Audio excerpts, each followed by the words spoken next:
केवल पंजीकृत अस्पताल ही संचालित करने का निर्देश है। पंजीकरण की एक प्रक्रिया है। अस्पताल होते हैं वो सब अवैध अस्पताल माने जाते हैं। उस पर नियमानुसार समय समय पर कार्यवाहियाँ की जाती हैं, उनको सील किया जाता है, उनका पंजीकरण निरस्त किया जाता है और गंभीर आरोप होते हैं जो मतलब विधि सम्मत नहीं होते हैं, उनके विरुद्ध अभियोग पंजीकृत करा करके मुकदमा दर्ज कराया जाता है।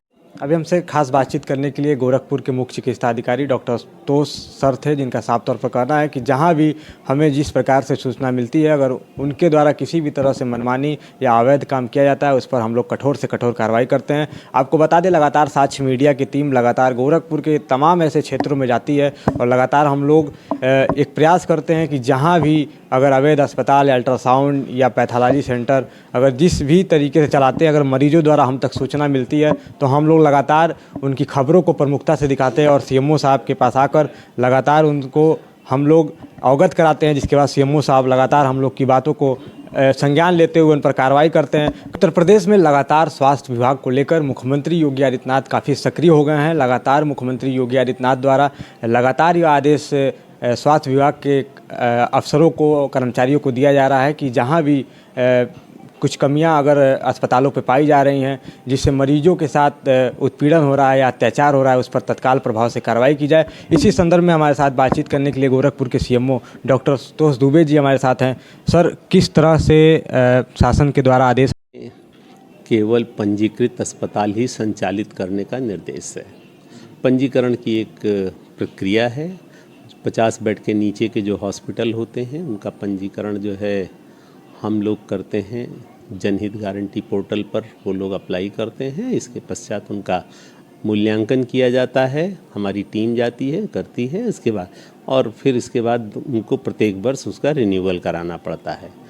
इसके अलावा जो अस्पताल होते हैं वो अवैध अस्पताल होते हैं। इसी तरह से 50 बेड्स या उससे अधिक के अस्पताल जो होते हैं वो जिलाधिकारी महोदय की अध्यक्षता में एक कमेटी होती है, वो उस पर क्लिनिकल इस्टेब्लिशमेंट एक्ट के तहत उनका पंजीकरण किया जाता है।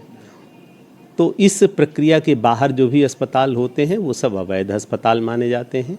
उस पर नियमानुसार समय समय पर कार्यवाहियाँ की जाती हैं, उनको सील किया जाता है, उनका पंजीकरण निरस्त किया जाता है और गंभीर आरोप होते हैं जो मतलब विधि सम्मत नहीं होते हैं, उनके विरुद्ध अभियोग पंजीकृत करा करके मुकदमा दर्ज कराया जाता है। सर, एक सवाल ये भी करेंगे, गोरखपुर मुख्यमंत्री का शहर है, कहीं ना कहीं काफ़ी बड़ा यह शहर है और यहाँ पर अस्पतालों के साथ साथ अल्ट्रासाउंड और पैथोलॉजी कई तरह के चीज़ें संचालित होती हैं। तो अवैध जो पैथोलॉजी सेंटर हैं और अल्ट्रासाउंड सेंटर है, इन पर किस तरह से सर आपके द्वारा आदेश देने के बाद कार्रवाई की जाती है? देखिए, वो चाहे पैथोलॉजी सेंटर हो, चाहे अल्ट्रासाउंड सेंटर हो, चाहे डेंटल क्लिनिक हो, चाहे सिंगल मैन क्लिनिक हो या हॉस्पिटल हो, सबको सीएमओ के कार्यालय में पंजीकृत होना चाहिए। जो पंजीकृत नहीं होते हैं, हम लोगों का निरीक्षण करने का एक दल है, वो समय समय पर प्रतिदिन बाहर जाता है और जिसकी जैसी सूचनाएं रहती हैं उसका परीक्षण करता है और अगर वो अवैध अपंजीकृत होते हैं तो उनके विरुद्ध नियमानुसार संविधान के अंतर्गत रहते हुए आवश्यक कार्यवाही की जाती है।